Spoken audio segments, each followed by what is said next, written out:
सांसद पहुंच गए। पुलिस ने गिरफ्तारी से इनकार किया, कानूनी प्रक्रिया का हवाला दिया। एमपी एमएलए कोर्ट में मामला।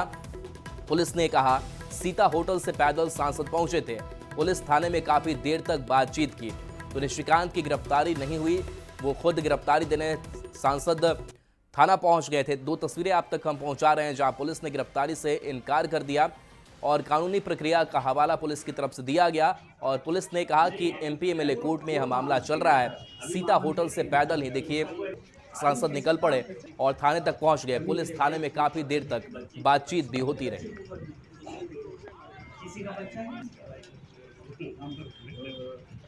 नहीं बोलना चाहिए, कार्तिक जी को बच्चा नहीं है इसलिए बच्चे का दर्द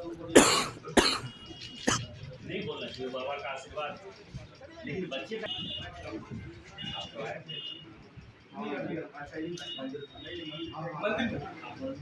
क्या है अभी वहाँ तक स्वीकार नहीं हुआ है। जब एफआईआर स्वीकार होगा तो फिर जो धाराएं लगाई हैं 20 जो केस मेरे ऊपर किए हैं 20 सेक्शन जो लगाए हैं तो उसके आधार पर सेक्शन 41 का जो है इनको नोटिस देना है, 3 बार नोटिस देना है और उसके बाद यदि गिरफ्तारी की कोई संभावना बनेगी तो गिरफ्तारी होगी। मैं भगौड़ा नहीं हूँ। आपको पता है कि दिल्ली से गिरफ्तारी के डर से किस तरह यहाँ के मुखिया भागे। मैं यहाँ का सांसद और यहाँ की जनता ने 4 बार मुझे चुनाव जिताया है और चुनाव इसीलिए जिताया है कि मैं उनके लिए संघर्ष करूं और उनके लिए मैं तभी संघर्ष कर पाऊंगा जब मैं कानून का पालन करता हूं।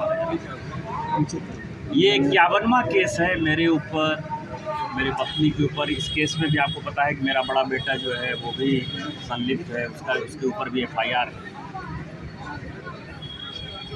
मेरे भाई के ऊपर, पिताजी माताजी के ऊपर।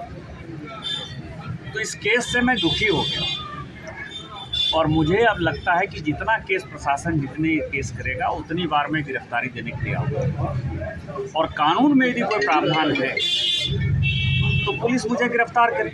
यदि मैंने कोई गलती की है तो पुलिस मुझे गिरफ्तार करे। लेकिन इस बीच में मैं आपको एक और जानकारी दे दूँ कि सांसद हूँ तो कानून ने कुछ सुरक्षा दी हुई है।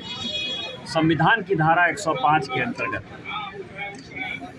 मेरे पास प्रिविलेज का जो अधिकार है, मेरे पास बोलने का जो अधिकार है, उसमें मैंने यहाँ के चीफ सेक्रेटरी के ऊपर, यहाँ के डीजीपी के ऊपर, यहाँ के डीसी के ऊपर और यहाँ के एसपी कम डीआईजी के ऊपर एफआईआर हमने प्रिविलेज किया है।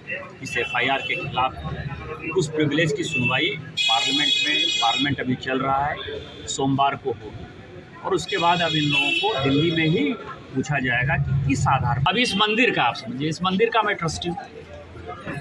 मैंने धक्का दिया होगा उस एफआईआर के हिसाब से किसी पुलिस वाले को, पुलिस वाले एफआईआर नहीं कर रहे। मजिस्ट्रेट वहाँ का इंचार्ज होगा, मजिस्ट्रेट एफआईआर नहीं कर रहा है। एक आम आदमी जिसको कि कोई जजमान नहीं है, इलीगल आदमी है, वो गर्भगृह में घुसा हुआ अवैध आदमी, पंडा धर्मरक्षिणी का वो पदाधिकारी भी नहीं और उसके आधार पर आप एक अवैध आदमी के आधार पर मेरे ऊपर एफआईआर कर देते हैं। यदि वो कहता है तीर्थ पुरोहित है तो मैं भी तीर्थ पुरोहित हूँ। तीर्थ पुरोहित यहाँ ऐसे बनता है जैसे कानकुब्ज, जैसे ऐसा नहीं है कि कोई पंडा मतलब कि मैथिल ब्राह्मण यहाँ के पंडा होंगे, यहाँ के कानकुब्ज भी पंडा है तो मैं कानकुब्ज हूँ, वो भी पंडा है। यहाँ जो गवाली पूजा में चंदा देता है वो तीर्थ पुरोहित है। 3 साल जो किया वो पंडा धर्मरक्षिणी का वोटर है। मैं 7 साल से चंदा दे चुका। अगला जब चुनाव होगा पंडा धर्मरक्षिणी का तो मुझे हर हालत में उनको वोटर बनाना होगा, तो मैं उसका भी वोटर हूँ। आप ये समझिए किस आधार पर आप जो है मेरे में और एफआईआर कर्ता में क्या है। दूसरा कहता है कि धार्मिक भावना भड़काया, धार्मिक भावना भड़काया। वो भी हिंदू, मैं भी हिंदू, वो भी ब्राह्मण, मैं भी ब्राह्मण। इरफान अंसारी यहाँ पूजा करेगा, कोई दिक्कत नहीं है। एसपी साहब क्रिश्चियन हैं, वो पूजा करेंगे जाके अंदर, कोई परेशानी नहीं है, कोई धार्मिक भावना। लेकिन हिंदू यदि कांवर यात्रा लेकर आएगा, मनोज तिवारी 110 किलोमीटर कांवर यात्रा लेकर आएगा, वो धार्मिक भावना भड़का देगा। मुसलमान से परेशानी नहीं, क्रिश्चियन से परेशानी नहीं, ये हिंदू सनातन का जो है बाबा मंदिर है। ये किस तरह की व्यवस्था है, किस तरह का एफआईआर है भैया? इधर गोड्डा सांसद निशिकांत दुबे के खिलाफ केस दर्ज होने पर सियासत जारी है। बीजेपी ने हेमंत सरकार पर सवाल उठाए हैं तो जेएमएम नेता बीजेपी सांसद पर ही गंभीर आरोप लगा रहे हैं। साहब, आप निशिकांत दुबे जी के मामले को देखें तो जिनके बारे में बताया जा रहा है कि उनके साथ धक्का मुक्की हुई, मजिस्ट्रेट जो मौजूद थे, इन किसी लोगों ने केस नहीं किया। एक तीसरे व्यक्ति ने जो मंदिर में इलीगल रूप से मौजूद था, उसने राज्य सरकार के दबाव पर केस किया। तो आप समझ सकते हैं निशिकांत दुबे जी का खौफ। और निशिकांत दुबे जी सरकार का हमेशा दर्पण दिखाते रहे हैं और बदसूरत ही चेहरा सरकार को दिखता है, इसलिए सरकार नाराज रहती है। देखिए, ये उदंडता कोई नई नहीं है। वो अपने आप को कानून से ऊपर समझते हैं। किसके बल पर समझते हैं, क्या कुछ है वो। वहां जो घटना हुई है निकासी द्वार से, सोचिए लाखों की भीड़ है, सभी लोग थके हारे कांवरिया आते हैं और निकासी द्वार से वो प्रवेश कर रहे हैं और प्रवेश कर गए। जब उनको रोका गया, पुलिसकर्मियों ने उन्हें रोका तो हाथापाई की नौबत आ गई। सारे कुछ तथ्य हैं, प्रूफ है। तो मैं समझता हूं ये उदंडता आप झारखंड में मत कीजिए। बड़ी खबर सरायकेला से है, जहां दो मालगाड़ी की आमने सामने टक्कर हो गई। इस हादसे में मालगाड़ी के स्टाफ मामूली रूप से घायल हुए हैं, लेकिन 22 डिब्बे बुरी तरह क्षतिग्रस्त हो गए और इस रेल लाइन पर परिचालन बाधित हो गया है। घटना चांडिल स्टेशन के पास आज सुबह करीब 4:15 बजे एक मालगाड़ी बेपटरी हो गई और उसी वक्त सामने से आ रही दूसरी मालगाड़ी ने टक्कर मार दी, जिसमें दोनों गाड़ी के 22 डिब्बे बुरी तरह से क्षतिग्रस्त हो गए। डिब्बे इधर उधर बिखर गए। रेलवे के सूत्रों के मुताबिक तकनीकी कारणों और सिग्नलिंग में गड़बड़ी के चलते यह हादसा हुआ है।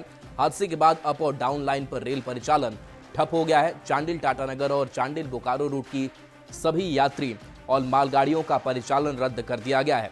रांची हावड़ा, रांची वंदे भारत ट्रेन और पटना टाटानगर वंदे भारत एक्सप्रेस भी आज रद्द है। इसके अलावा कई ट्रेनों को डायवर्ट या शॉर्ट टर्मिनेट किया गया है। हादसे में रेल ट्रैक से लेकर ओवरहेड वायर को भी भारी क्षति हुई है। इस रेल लाइन पर परिचालन शुरू करने में काफी वक्त लगेगा। युद्ध स्तर पर काम हो रहा है।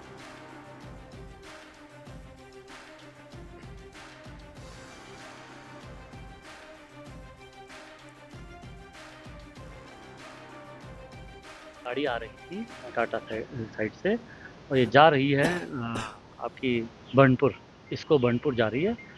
तो ये डिरेलमेंट हुआ है, 17 गाड़ी डिरेलमेंट हुआ है, सॉरी 15 गाड़ी डिरेलमेंट हुआ है। और दूसरी तरफ से भी एक जो डिरेल्ड गाड़ी जो इसी समय एक्जैक्टली उसी समय में थोड़ा उसको मारा है, तो उसमें 7 गाड़ी डिरेलमेंट हुआ है।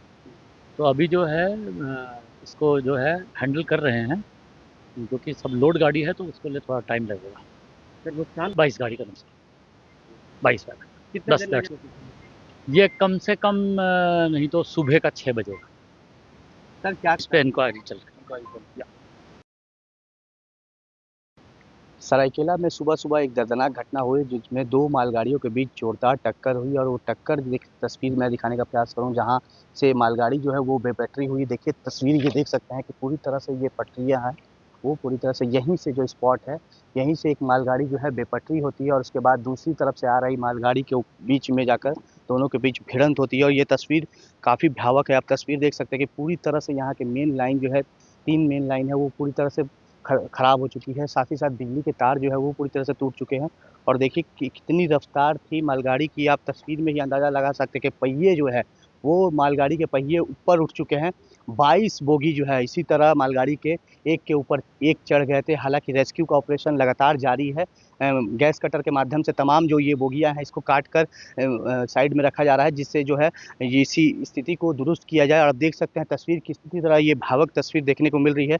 लगभग अभी डीआरएम से ने जिस तरह बातें बताई है कि अभी मामले की पूरी तरह से जाँच हो रही है कि आखिर कैसे ये घटना हुई और घटना में जो भी दोषी होंगे उस पर कार्रवाई होगी। मगर ये तस्वीर देख सकते हैं कि पूरी तरह से ये पटरियाँ जो है वो पूरी तरह से टूट चुकी है। और टूटने के बाद जो है यहीं से एक मालगाड़ी जो है, देखिए ये आपको दिखाने का प्रयास करूंगा कि यही पटरी जो है, यहाँ से एक मालगाड़ी जो है वो पूरी तरह से बेपटरी हुई। उसके बाद जो है दोनों में भिड़ंत हुई और देखिए किस तरह जितने भी डिब्बे हैं वो एक दूसरे के ऊपर चढ़ गए। और ये साफ तौर पर तस्वीर देख सकते हैं कि पूरी तरह से चांडिल टाटानगर से चांडिल और चांडिल नगर से बोकारो जो ये मेन लाइन है वो पूरी तरह से ठप हो चुका है, क्योंकि तमाम बोगियां जो है वो एक दूसरे के ऊपर चढ़ चुकी है।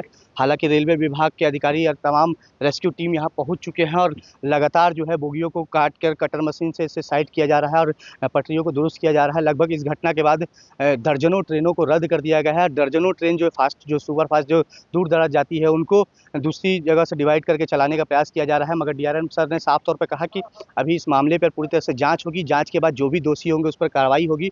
मगर एक बड़ा हादसा होते होते टल गया। अगर ये मालगाड़ी की जगह यात्रियों की ट्रेन रहती तो आप समझ सकते हैं कि कितना बड़ा घटना हो सकता था। मगर अब देखना ये है कि इस पूरे पीछे, इसके पीछे क्या कुछ जांच होगी और जांच के बाद जो दोषी